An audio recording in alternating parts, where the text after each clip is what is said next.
Nothing we say is investment advice. Please pause on all 3 pages of this disclaimer and read it. Greetings, Algo artisans. I'm going to share the screen here. It's Tuesday, and it is, March 3rd? And it looks like the NASDAQ is on the edge of actually falling right now. So I've been talking about how the NASDAQ is vulnerable. Been talking about that for weeks now. And this is prior to the war in Iran happening. And I could tell you that algorithmically, it does look like it might be in a little bit of trouble. Okay, so I'm going to zoom out here. This is a daily chart, and the NASDAQ has gone up since, let's just say April 2025, and then it's gone sideways really since November. It hit a high in November at 26,480, and it's just been going sideways. Now the algos are showing some bearishness. You can see the two pings here on my own personal algo. These two red, on the daily, by the way, those are bearish pings. That means that price may want to go down. Now, the way that the NASDAQ has historically worked is that when they are able to hold it up, they do, right? So price wants to go down, and then, the plunge protection team comes in and holds up all the indices, the NASDAQ, the Dow, and the S&P 500. But it does seem that even the Dow, everything else, all seem to be a little bit weak this morning, right? We're looking at a little bit of weakness in these indices. So we're going to talk about what might happen, right? So if I zoom out to the weekly, and we're just going to take a look at the market structure, right? Where price has gone before, some key points. So if I map this out in a way that matters, you have a move up, down, higher high, and then you have this move down in April of 2025.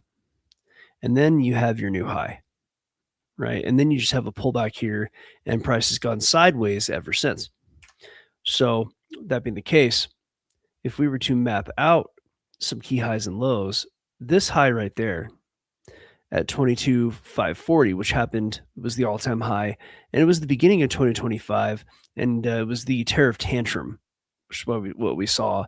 Price really head down here. Actually, some argue that it was really DeepSeek, the unveiling of DeepSeek, that caused the NASDAQ to plummet, which cascaded to the other current indices, because everything is connected, right? Everything's connected by debt in the end. So if you have a major index fall, then all the other positions will get sold, including silver and anything else.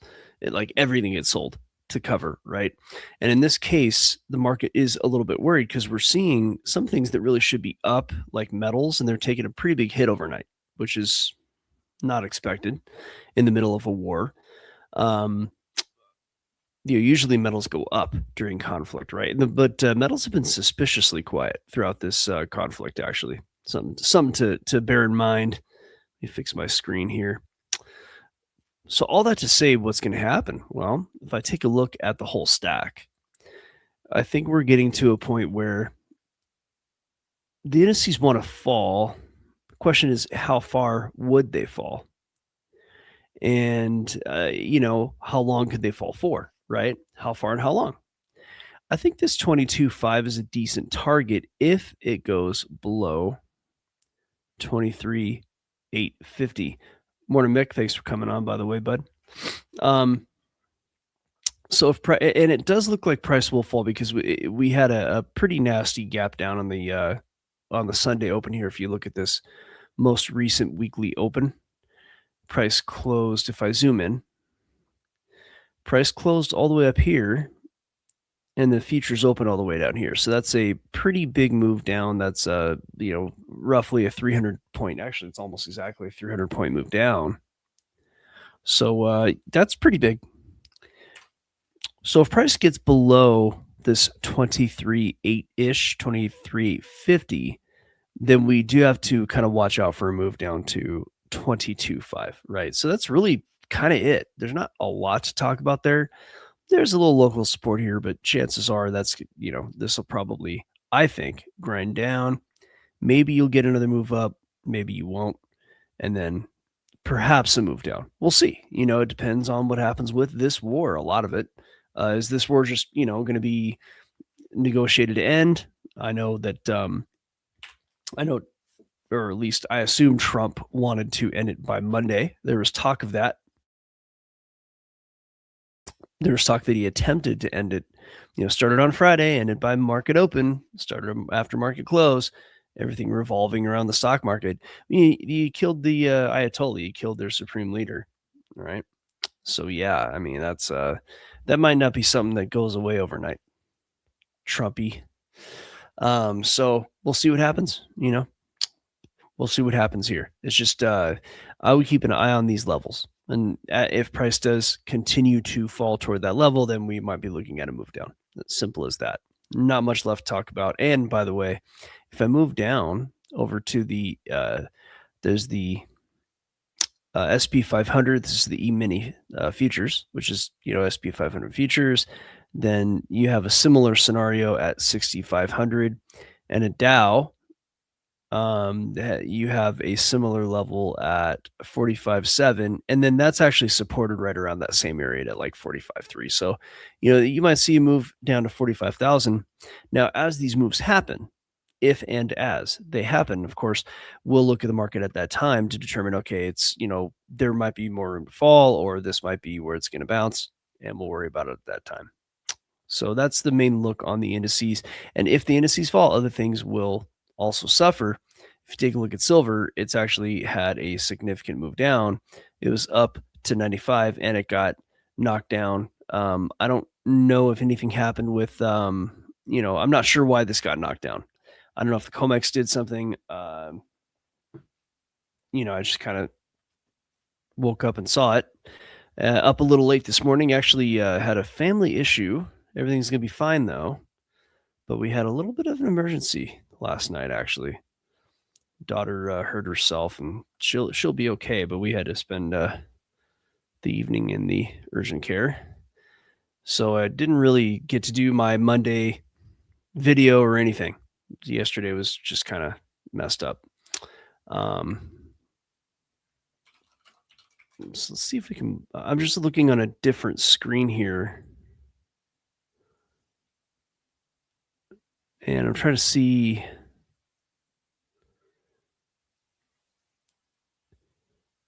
if there's any reason why silver did this. It's saying dollar strength reversed those gains. I'm willing to bet that it's not as much dollar strength. Well, in a sense, like I think people may have panicked, but usually people panic into silver. Why would they panic into the dollar away from silver? I think it's covering losses on the NASDAQ. That's what I think. I think people are concerned that the NASDAQ is going to fall, and that's what they're doing. They're panicking. So, we'll have to see. I'll have to see how that goes. But yeah, this is a pretty heavy look on the NASDAQ. So it's going to be what it's going to be. Back to silver. I'll just look at the stack here. It looks like, for whatever reason, they're going to hold it down. These types of things happen. I think the ultimately demand for silver is still high. I think it's going to go up, but they'll knock it down as often as they can. That's just what it seems like they're going to do.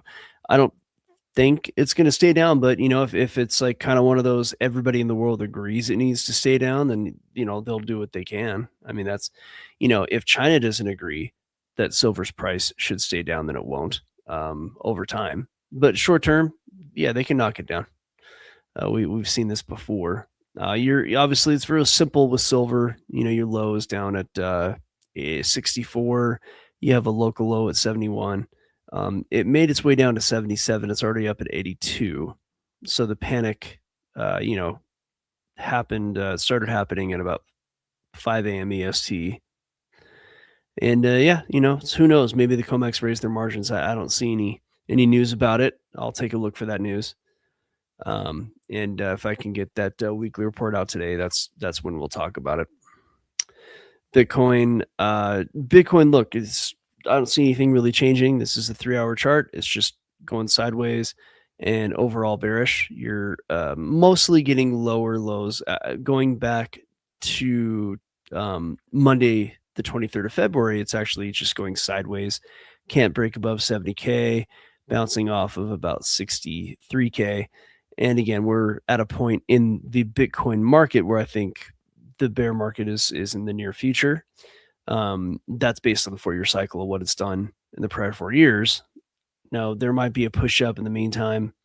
If price starts to go above 100,000, then it's like, okay, maybe the 4-year cycle doesn't quite matter as much as it used to, but we don't have any reason to see that now, right? We just have to go based on the information that we do have. And the information we do have says that the 4-year cycle is still in play and it's behaving that way right now. So I see no reason to deviate from that. And that'll put us at a low, probably at 25,000. I know it sounds terrible, but it's just realistic. Towards the end of the year, Bitcoin 25,000 around November is what the 4-year cycle, the way it typically behaves, where it falls 80% from the top, which was 126,000 right there. So if it does as it's always done, and it falls 80% from there into the bear, the bottom would be later this year, probably November or late October, and it would be around about 25,000. So I know that sounds really dire, but that's just what fits. That's just how it's behaved in the past. And if we see something different, then we can say, okay, maybe the effects of the 4-year cycle are diminishing, right? We'll see about it. We'll see how that goes. So, all right, well, that's it for now. We're going to go to the private live lab, private chat. We're going to go over some chart requests. Don't forget there is it's a free algo in the description. First of all, like and subscribe. We got a lot of people who watch this who are not subscribed, so please subscribe. Give us a like. Free algo in the description. Click the link. We'll send you the algo. It's pretty cool stuff. You get to see me build the algo, and you get to see me show you what tools traders use to connect the algo that they use to the market, so it can trade for them when they're not at the computer. It's actually pretty cool stuff, and it's simpler than you think. It's way simpler. AI just kind of makes it all pretty simple anymore. I wouldn't recommend just building an algo and going for it. You got to test it, make sure it works. And we show you how to do that at algofactory.tech. Come learn how to trade like a hedge fund pro over at algofactory.tech. If you get that free algo, we can show you how to find us, or just go to algofactory.tech. Come join us. We'd love to have you. In the meantime, again, thank you for watching this morning. We will see you mañana, 8:30 a.m. EST.